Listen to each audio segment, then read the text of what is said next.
bienvenue à tous pour ce temps de culte, un culte autrement, préparé par les jeunes du catéchisme. Je devrais dire certains jeunes, parce que comme c'est encore le temps des vacances, ils ne sont pas tous là, on en a quand même 4, 5, 6, voilà, guère plus. Mais merci à eux déjà d'être là et d'avoir préparé ce culte sur le thème de la joie de Pâques. Comment rester dans la joie de Pâques. Et une animation a été prévue dans un instant. Une animation que vous voudrez bien accepter pour ce culte autrement, qui sera donc vraiment un culte autrement, un peu différent du culte traditionnel du dimanche. Et c'est également un culte autrement parce que nous avons la joie d'accueillir pendant ce culte un jeune garçon qui a demandé, c'est peut-être plutôt ses parents qui ont demandé pour lui le baptême, mais il est tout à fait consentant. Et on se réjouit également d'avoir donc un baptême durant ce culte. Et ce sera après la prédication, dans une deuxième partie de ce culte, que nous procéderons à ce temps de baptême. Nous nous réjouissons et nous accueillons tous, que ce soit les parrains. Alors le parrain, vous l'avez déjà vu, il était à l'orgue, voilà, la marraine, les parents et toute la famille réunis pour cette occasion. Au début de ce culte, rappelons-nous, la grâce et la paix nous sont données de la part de Dieu notre Père et de Jésus-Christ notre Seigneur.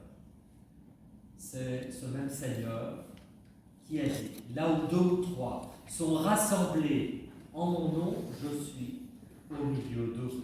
Bien que cette parole et la promesse qui est contenue soient réellement force et bénédiction pour notre vie. Amen.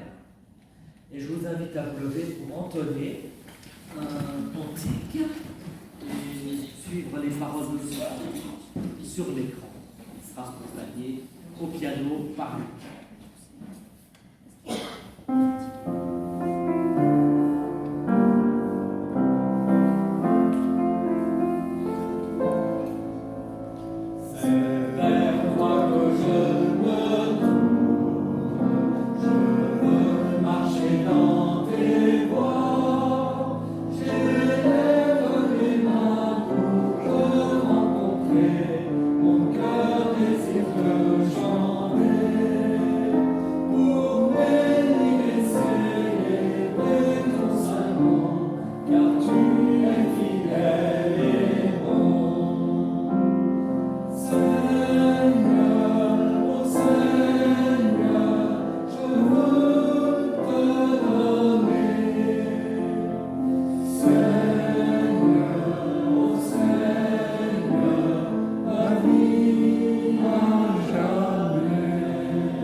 d'Évangile et liberté.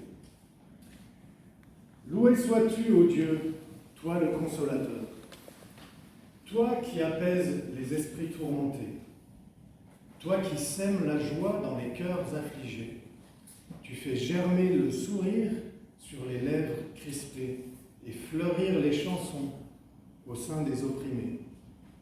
C'est toi qui nous feras transporter les montagnes pour danser avec elles au milieu de ta fête. Loué sois-tu, ô Dieu, ton nom est grand sur toute la terre. Amen. Et je vous propose de vous lever pour manifester votre reconnaissance et votre joie avec le chant suivant, Je louerai l'Éternel.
À la dernière séance de caté, Christian nous a parlé d'une tradition que j'ignorais dans les églises du Moyen-Âge.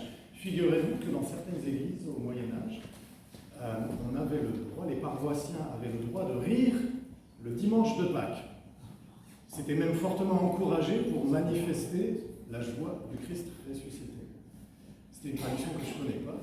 Bien sûr, on peut imaginer que la plupart du temps, l'ambiance était plutôt solennelle, mais en tout cas, ça a bien plu aussi aux jeunes du caté de se dire que dans certaines églises, un jour en particulier, on encourageait les paroissiens à rire. Et donc, il se posait une question qui est, et vous, par exemple, qu'est-ce qui vous fait le plus rire? C'est un sondage. Voilà. Je voudrais savoir, vous, qu'est-ce qui vous fait le plus rire? Il n'y a pas de chocolat à gagner aujourd'hui par rapport aux autres animations, puisque c'est pas qu'on a tous trop mangé. Donc, mais ne soyez pas timides.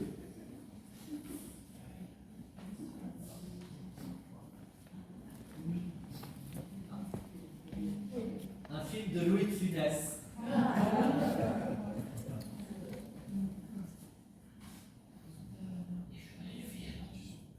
Les fous rires. Les fous rires. Communicatif.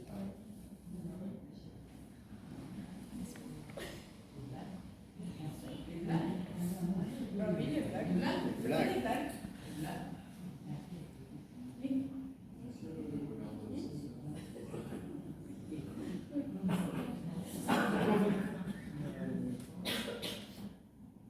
Personne? Les mots d'enfant. Il y a les chassements aussi. Ouais, quand on se. Les petits enfants, moi c'est tableau.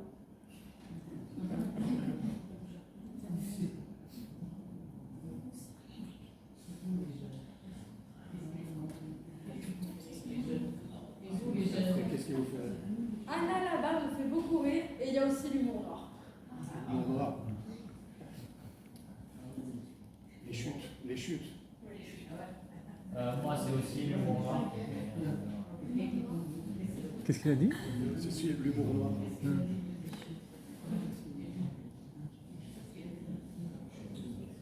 Bon, c'est bien. Merci.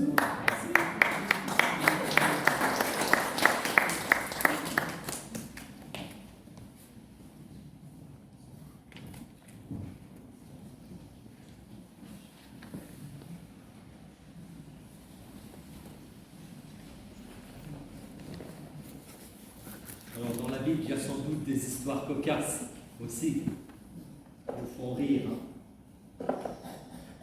Par exemple, il y en a une, mais je ne vais pas la lire, mais c'est quand l'apôtre Paul le prêche, et puis il y a quelqu'un qui s'est assoupi et il est tombé du balcon de la maison en écoutant l'apôtre Paul. Alors j'espère que vous n'allez pas ni dormir, ni tomber de votre banc pendant la lecture de la Bible et la prédication que je vais maintenant faire.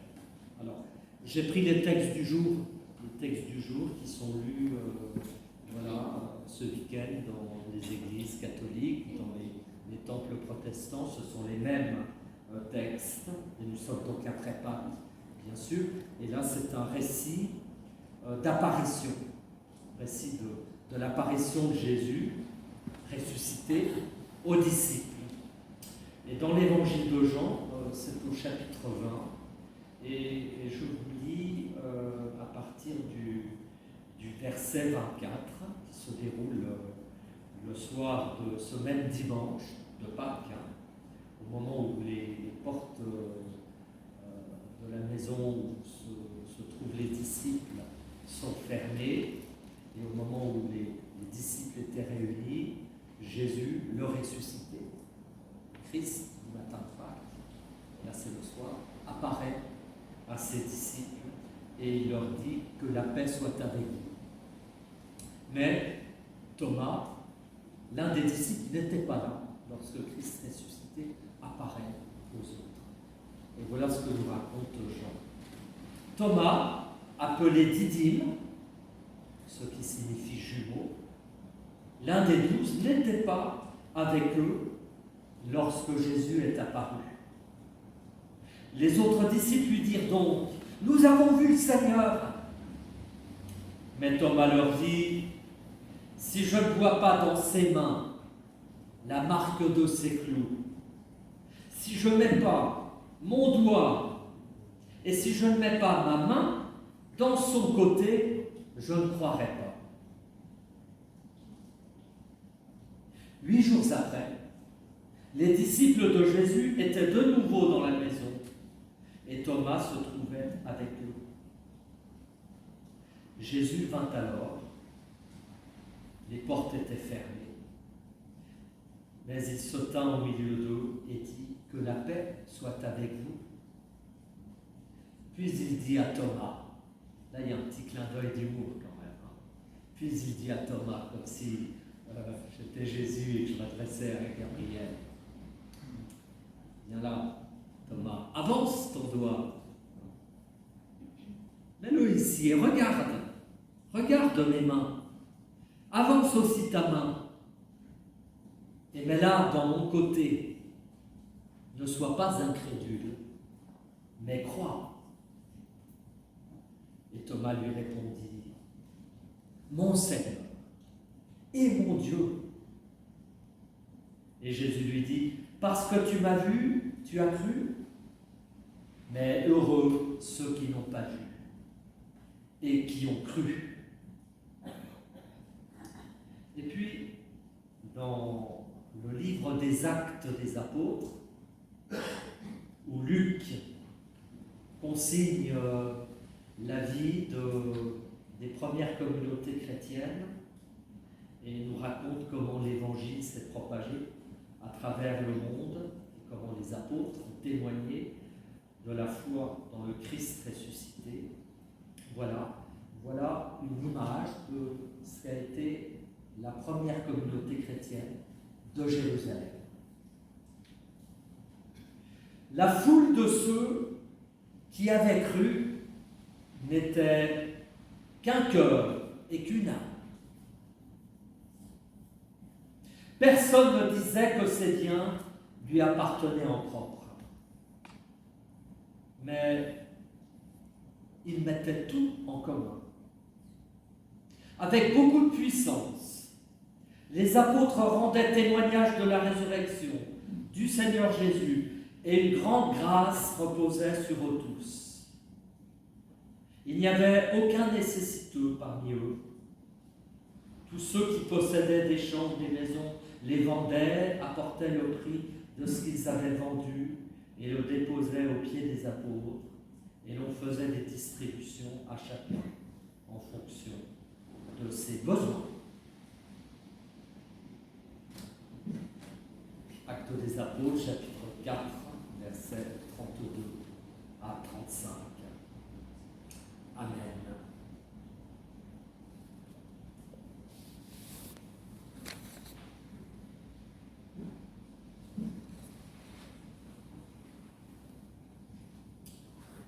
Alors, chers amis, dimanche dernier, vous savez, c'était Pâques. Nous avons fêté la résurrection, nous avons reçu le message de la résurrection promise à tous les hommes, et nous avons, en tout cas je l'espère, été heureux de cette journée pascale. Et maintenant, et alors, qu'est-ce que ça change ? Dans une pièce de Samuel Beckett, que vous connaissez peut-être, qui s'appelle « En attendant Godot », qui est une pièce sur l'absurde, l'absurdité de la vie. Il y a un moment où l'un des deux protagonistes dit à l'autre « Qu'est-ce qu'on fait maintenant qu'on est content ?» Et l'autre répond « Eh bien, on attend Godot. » Oui, et j'ai envie de vous poser la même question. Qu'est-ce qu'on fait maintenant qu'on est content, maintenant qu'on a célébré Pâques, qu'on est dans la joie encore de Pâques? Question grave à laquelle nous sommes souvent confrontés, dès lors que, vous savez, comme après Noël, après les grandes fêtes chrétiennes, eh bien l'ordinaire reprend ses droits, on reprend le travail, et puis la vie reprend aussi ses droits, avec ses soucis, avec ses difficultés. Et dès lors qu'on est les uns et les autres affrontés à la durée des jours qui s'enfilent, les uns derrière les autres, et au fait qu'il faut bien vivre, alors qu'est-ce qu'on fait? Et pour Vladimir et Estragon, les héros de cette pièce de Samuel Beckett, dire qu'ils attendent Godot, c'est souligner non l'espérance, mais au contraire l'absurdité de la vie, et l'absurdité même tragique de notre vie. Mais, vous l'avez entendu, à l'inverse de cette désespérance, poussée à l'extrême par certains penseurs contemporains, par certains poètes, mais heureusement pas toujours partagée par tous, eh bien nous avons cette espérance, cette merveilleuse espérance de cette première communauté chrétienne de Jérusalem, où, bon, c'est un peu un tableau idyllique, hein. On nous dit que tout le monde était une seule âme, un seul cœur, et chacun partageait ses biens avec les autres.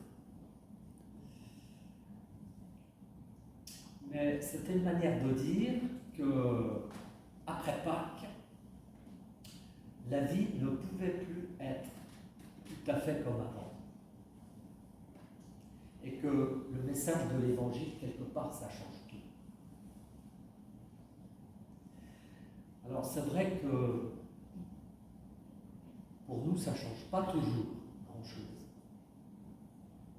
Et du coup, il y a vraiment cette question, mais est-ce que l'Évangile de Pâques, est-ce que ça change quelque chose dans notre vie ou pas? Et si ça change quelque chose, qu'est-ce que ça change? Et si cela ne change rien, alors nous sommes confrontés, comme dans la pièce de Samuel Beckett, à l'absurde de la vie. Et on n'a plus qu'à attendre Godot, qu'à patienter. Mais si cela change tout, comme nous le dit Luc, ou comme nous le dit Jean dans son évangile. Alors, si ça change quelque chose, ben nous sommes confrontés, c'est vrai, à nous-mêmes, mais face à l'extraordinaire promesse. Et nous sommes confrontés à cette parole de Jésus. Cette parole riche de promesses qui nous dit que la paix soit avec vous. Ça, c'est dans l'évangile d'aujourd'hui. Que la paix soit avec vous. Et nous sommes confrontés à cette parole aussi qu'il énonce à Thomas. Heureux ceux qui ont cru sans avoir vu. Et je trouve très beau que la première parole que le Christ ressuscité énonce à Thomas, c'est heureux. Et vous savez que c'est aussi ce premier mot qui commence les béatitudes. Lorsque Jésus est sur la montagne et qu'il prononce ce qu'on a coutume d'appeler le sermon sur la montagne, où il exprime ses béatitudes, heureux les vies, car le royaume des cieux leur appartient, heureux les miséricordieux, heureux les pacifiques, heureux ceux qui ont le cœur pur. Et j'aime que ce premier mot de Jésus, ça soit heureux. J'aime à savoir que le premier mot, à l'occasion du baptême de l'Élie, par exemple, soit heureux, comme un programme, comme une promesse, de la part de Dieu, qui se pose sur l'Élie. Puisses-tu être heureux l'Élie dans la vie. Et c'est même pas un souhait, c'est plutôt la réalisation d'un souhait, la réalisation aujourd'hui d'une promesse pour demain. Et c'est ça qui est dit dans le baptême. Il est dit, tu es heureux parce que Dieu t'accompagne et t'accompagnera tous les jours de ta vie. Oui, heureux. Et dans ce mot tout simple, il est question de notre joie, il est question de notre foi, il est donc question de notre vie et du sens proposé pour notre vie. Sens que nous pouvons bien sûr refuser ou accepter, car nous sommes libres. Sens qui n'est pas un objet religieux, un paquet cadeau de dogmes et de certitudes. Non, c'est plutôt une annonce. Dieu est présent dans notre vie humaine. Et c'est aussi une parole vivante. Le cri de Pâques. Jésus est ressuscité. Et la réponse à ce cri, eh bien, c'est la confiance. Et j'ajoute la joyeuse confiance dans cette parole de Pâques. Il est ressuscité. Et vous voyez, du coup, Pâques, quelque part, change tout. Car il change mon regard sur la vie, sur les autres, sur le monde, sur ma propre vie et sur Dieu aussi. Parce que Pâques ouvre mon regard, comme il a ouvert le regard des disciples, sur le tombeau vide.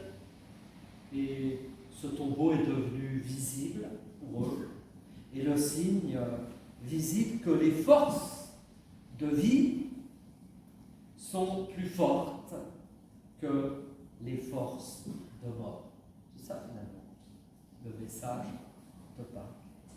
Et voilà pourquoi au Moyen-Âge, et Frédéric nous l'a rappelé, il y avait en effet cette coutume que nous ne connaissons plus, des rires de Pâques, où on avait le droit, lors de la messe du dimanche de Pâques, au milieu de la liturgie de Pâques, de raconter une blague et votre voisin de s'esclaffer de votre histoire drôle. Et c'est dommage que cette habitude se soit perdue. Oh, je sais, elle s'est sans doute perdue parce que dans l'Église, on pense que la messe ou le culte, c'est quelque chose de sérieux et qu'on n'a pas le droit de rire pendant un culte. Il faut avoir l'air grave, quelquefois même triste, On pense qu'un bon chrétien, c'est quelqu'un de sérieux et qui n'a pas le droit de rire de tout. Alors on s'est posé la question au catéchisme, est-ce qu'on a le droit de rire de tout? Et puis on a évoqué une histoire qui est arrivée à un acteur américain lors de la remise des Oscars,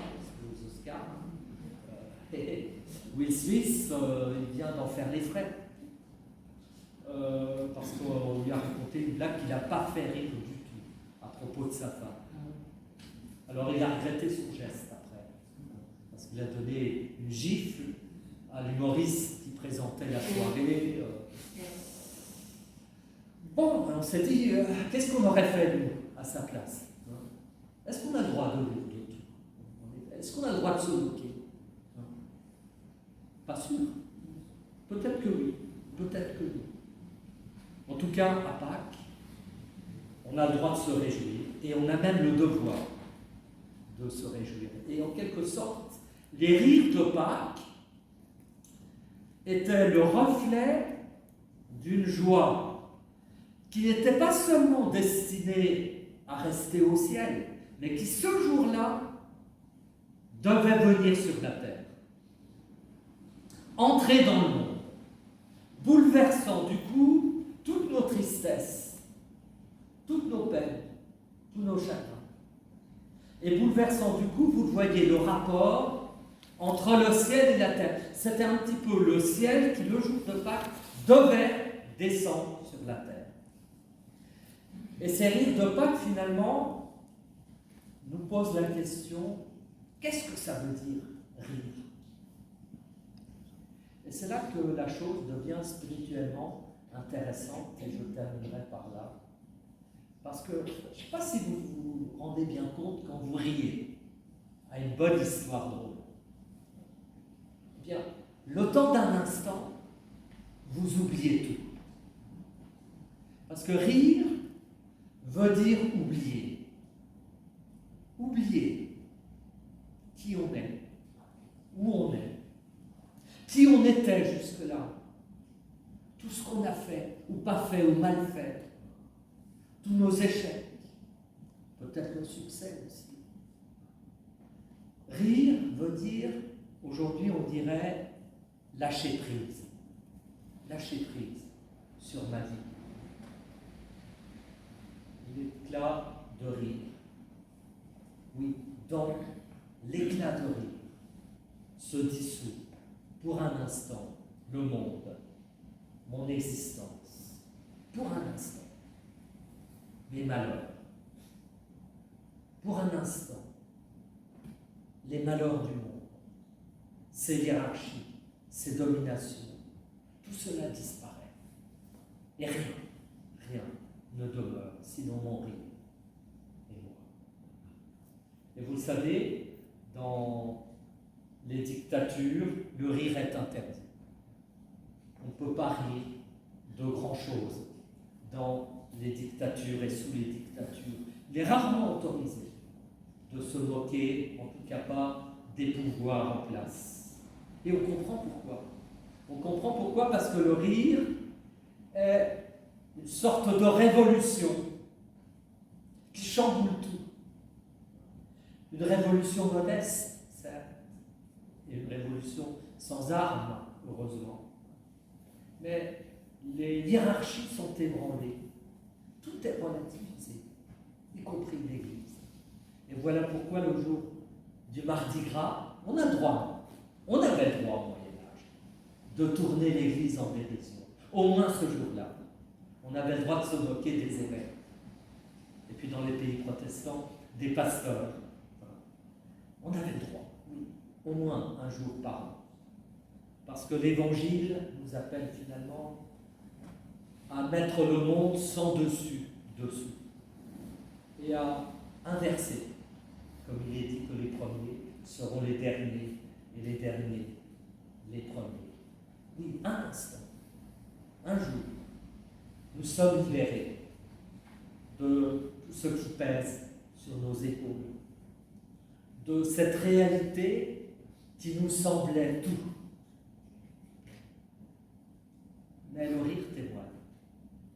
Non, il y a quelque chose de plus grand que cette réalité qui se présente à nous comme un tout. Vous savez, lorsque on a de la peine, lorsqu'il y a un chagrin, lorsqu'on subit un deuil, on est comme emprisonné par la mort qui nous prend de toutes parts et qui nous empêche de voir autre chose que cette mort qui est en nous et autour de nous.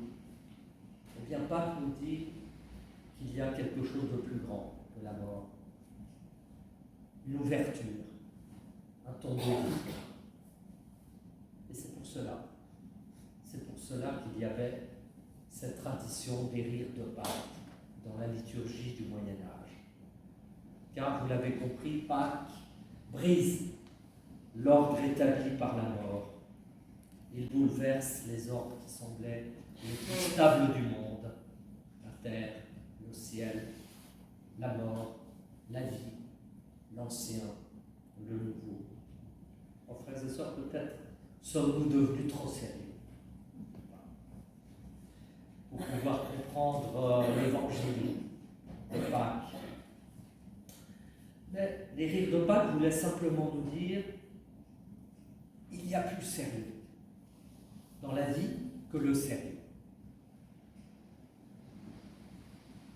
Il y a la nuit, c'est vrai, mais il y a aussi le jour. Il y a la nuit du vendredi saint, mais il y a aussi le matin de Pâques. Et voilà ce que veut dire le heureux. Voilà ce que Jésus, le Christ ressuscité, dit à Thomas, heureux celui qui a cru, sans avoir vu le jour. Heureux celui qui a cru, sans avoir vu. Il ne s'agit pas de naïveté, il ne s'agit pas de crédulité, il s'agit au contraire de descendre au plus profond de la vie, au plus profond de nos obscurités, pour que retentissent les questions ultimes, les plus mystérieuses qui soient, à savoir, finalement, qu'est-ce que ça veut dire être vivant? Qu'est-ce que ça veut dire être humain? Qu'est-ce que ça signifie vivre et mourir aussi? Pourquoi Dieu nous a créés? Et cette vérité fondamentale qu'il nous faut découvrir ou redécouvrir, c'est finalement que nous sommes enfants de Dieu. Et pour les nids, aujourd'hui, très concrètement, avec l'eau du baptême, qui est le signe de l'amour invisible de Dieu, eh bien, c'est ça qu'il faut toujours redécouvrir. Nous sommes enfants de Dieu pour notre joie. Amen.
ce sera maintenant le moment du baptême et j'invite les parents, parrains et marraines à bien vouloir s'approcher et à se mettre ici sur le côté devant leur bien.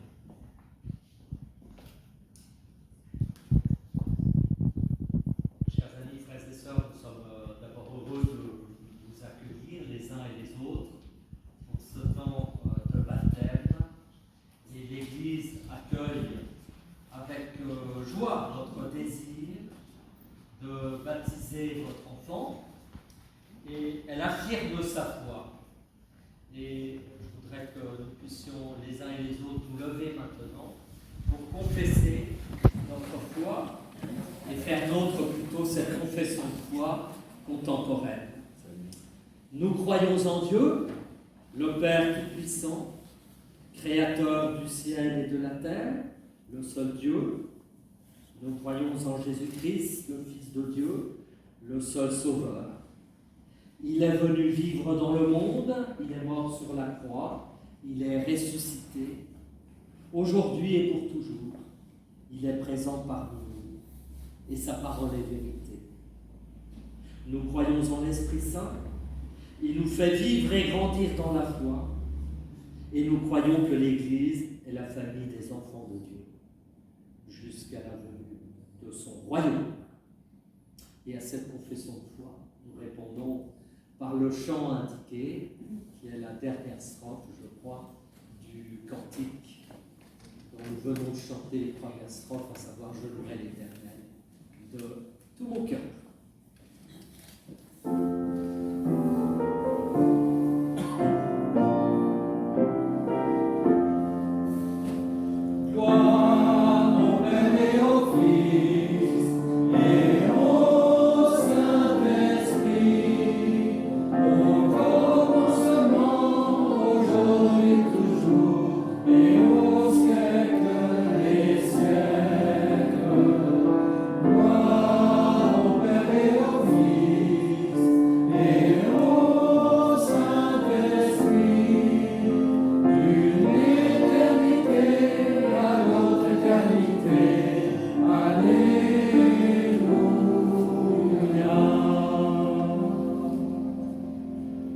L'Assemblée, et seulement l'Assemblée, à s'asseoir pour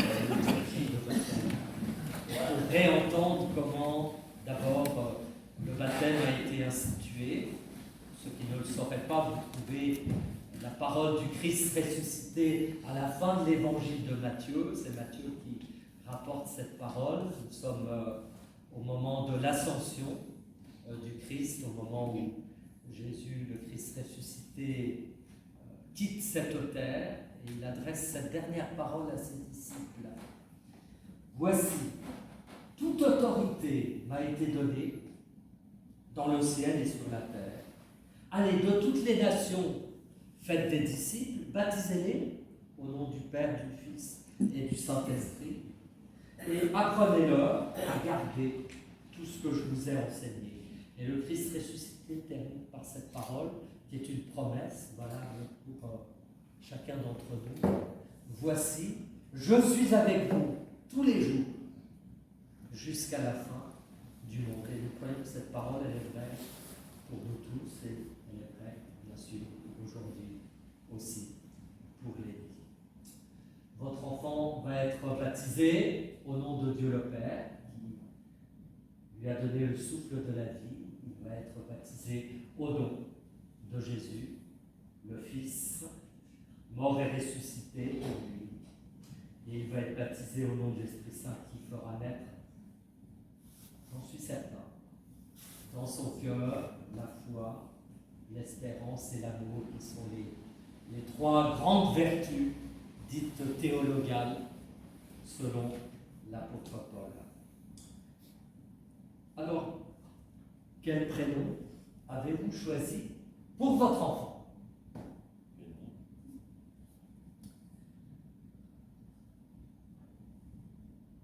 L'eau, tu sais, Lénie, l'eau, elle fait fleurir les roses, les plantes, le désert, puis sans eau, on ne pourrait pas vivre. Ni les plantes, ni les fleurs, ni nous-mêmes.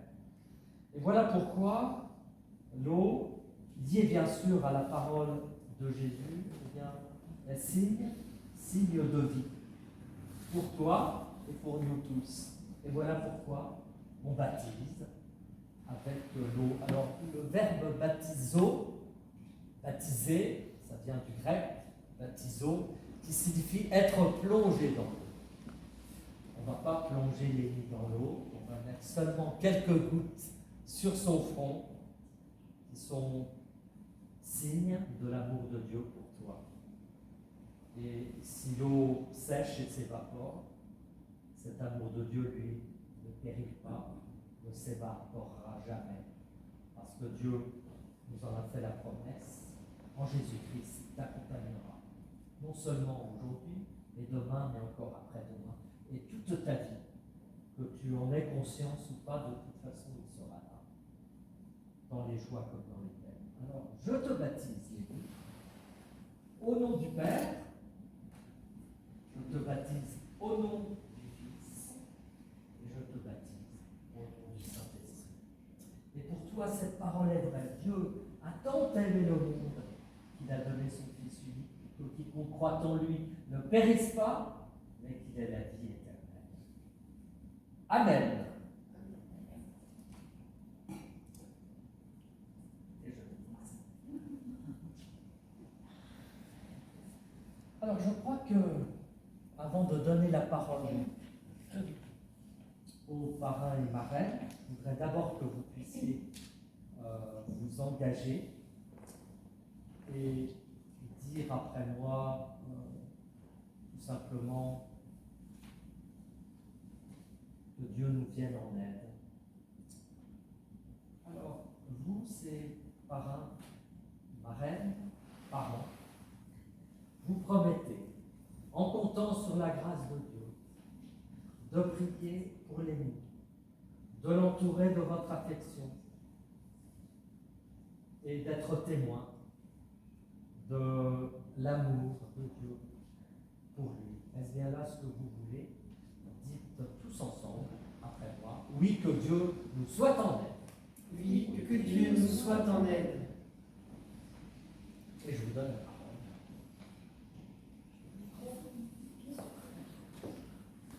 Bien, je vais faire écho à vos paroles, monsieur le pasteur, c'est-à-dire que c'est un grand bonheur et une grande joie, et cela nous rend très heureux, Rémi et moi, d'être bénis, ton parrain, ta marraine, et d'être présents à ce jour si important, un jour marquant dans ta vie, le jour où tu es présenté et que tu intègres cette communauté. Et pour nous, c'est un honneur et aussi vraiment un immense bonheur de pouvoir t'accompagner et d'être à tes côtés, et d'être là pour toi, en toutes circonstances. Et maman, tu sais, a choisi un très beau texte que nous allons lire toutes les deux, d'un peintre et poète libanais, qui est extrait de son œuvre Le Prophète. Il s'agit de texte de Khalil Gibran. Et un vieux prêtre dit, parlez-nous de la religion. Et il dit, ai-je parlé aujourd'hui de quelque chose d'autre? La religion, n'est-ce pas tout acte et toute réflexion? Et ce qui n'est ni acte ni réflexion, mais un étonnement et une surprise, toujours naissant dans l'âme, même lorsque les mains taillent la pierre ou tendent le métier. Qui peut séparer sa foi de ses actions ou sa croyance de ses occupations? Qui peut étendre ses heures devant lui, disant « Ceci pour Dieu et ceci pour moi-même, ceci pour mon âme et ceci pour mon corps. » Toutes vos heures sont des ailes qui battent à travers l'espace d'un mois à mois.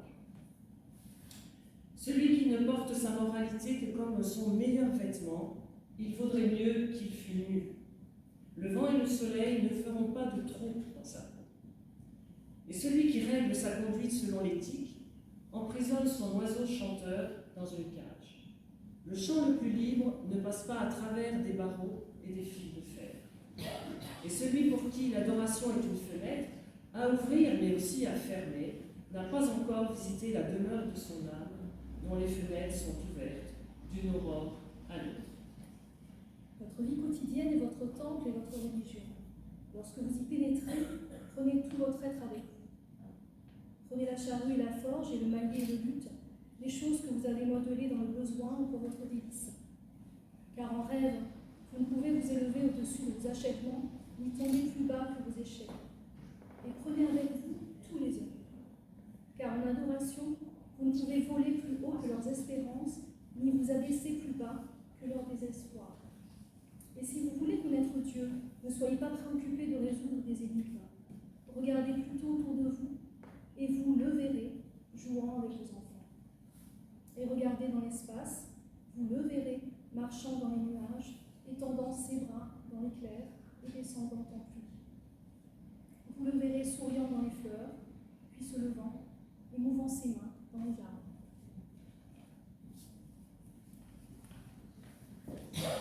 Merci. Alors, communauté chrétienne de grâce, mais visage immédiat de l'Église universelle, je vous présente Lénie. Tiens, regardez-moi.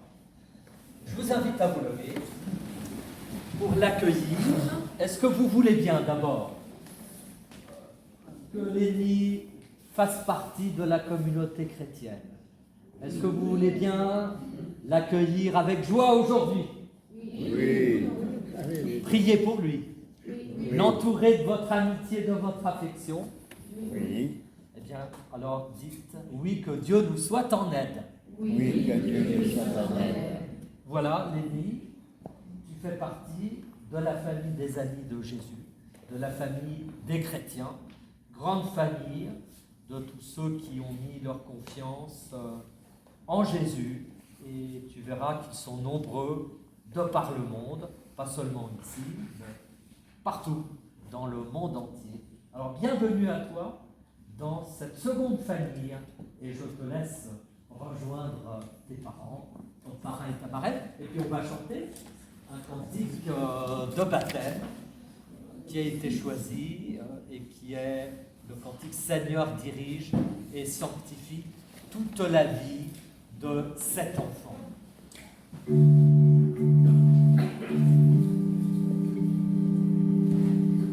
Seigneur dirige et sanctifie toute la vie de ses enfants.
Que ta lumière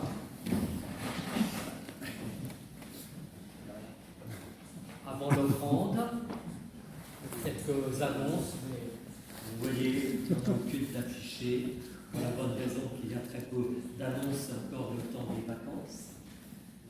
Juste pour vous annoncer quand même la reprise des catéchismes vendredi prochain à 18h à la salle Argès, et puis donc le prochain culte dimanche à 10 heures ici même. Je crois que c'est donc le temps de l'offrande. Heidi. Merci. Heidi, ce sera donc le temps de la collecte. Et merci de soutenir aussi financièrement donc, cette église protestante.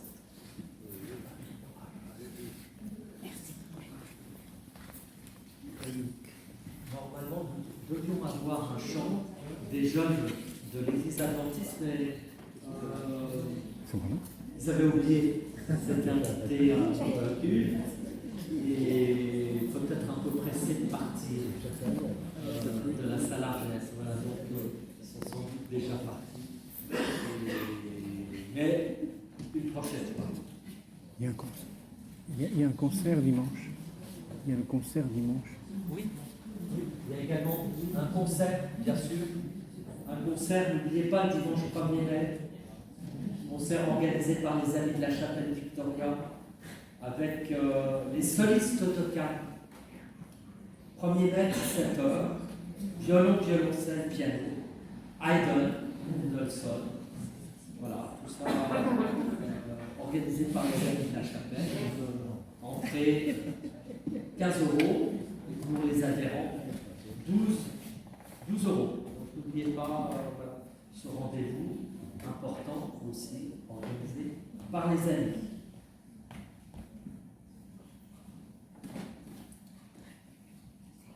Nous nous unissons dans la prière avant de dire ensemble le Notre Père.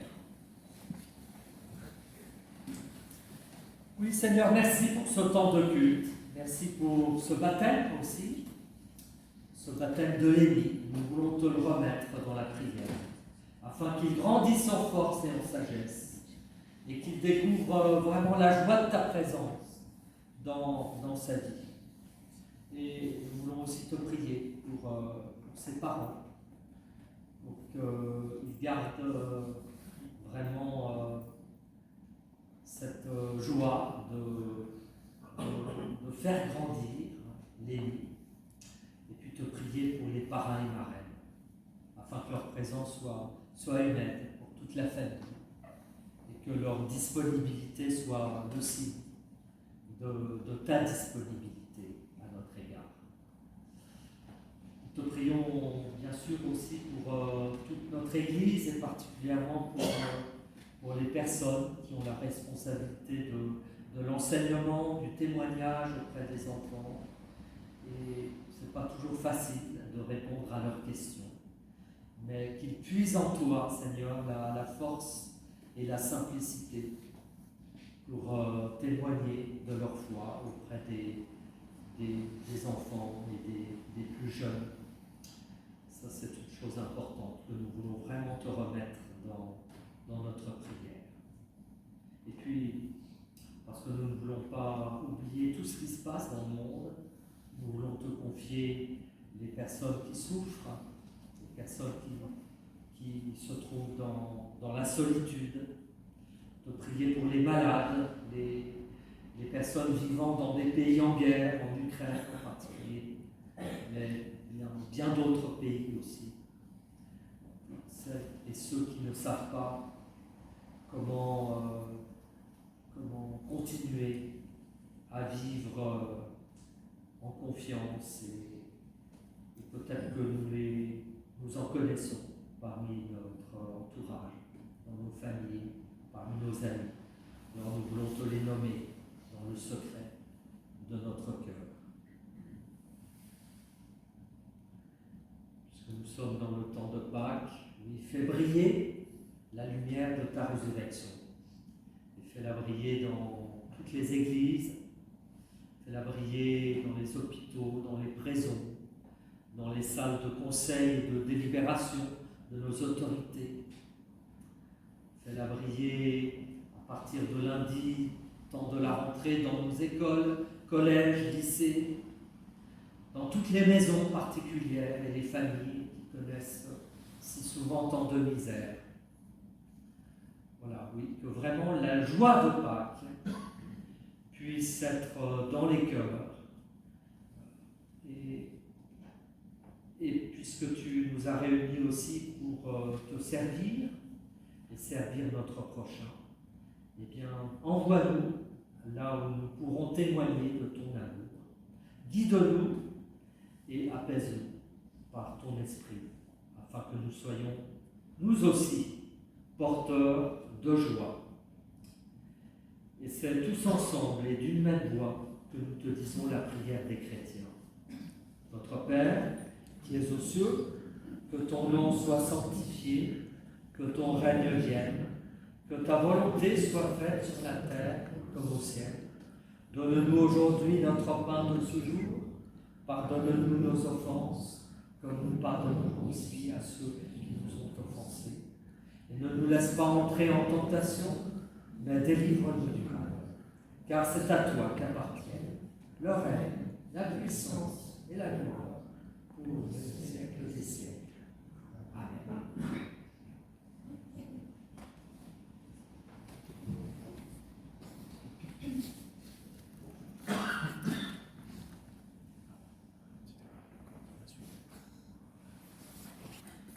Alors nous terminons ce culte par une parole de bénédiction avant un dernier chant, c'est ça?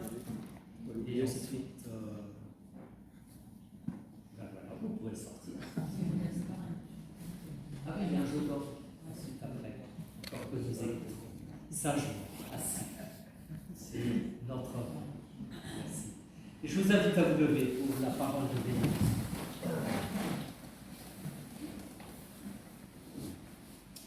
Béni sois-tu, Seigneur, pour l'eau des origines, où planait ton souffle de vie, pour l'eau de notre baptême. Béni sois-tu pour ton esprit, qui remplit de sa présence nos existences. Frères et sœurs, que la paix de Dieu, qui dépasse infiniment tout ce qu'on peut comprendre et imaginer, garde nos cœurs et nos pensées en Jésus-Christ, notre Seigneur. Amen. Et allons dans la joie du Christ ressuscité.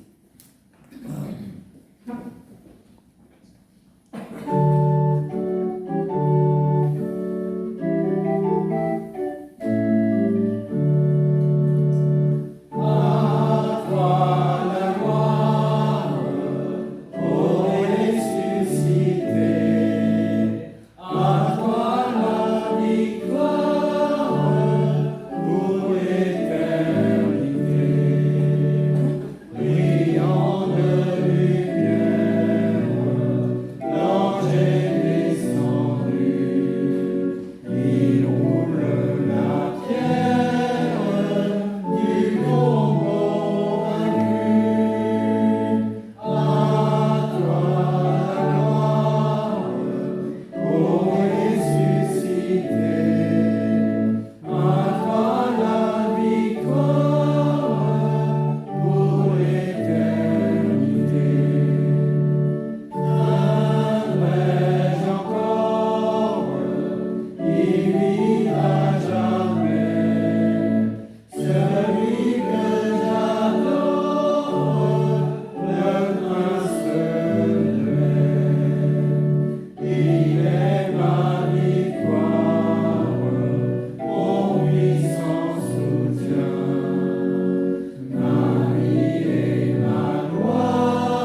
Merci à tous, merci aux jeunes, merci Frédéric.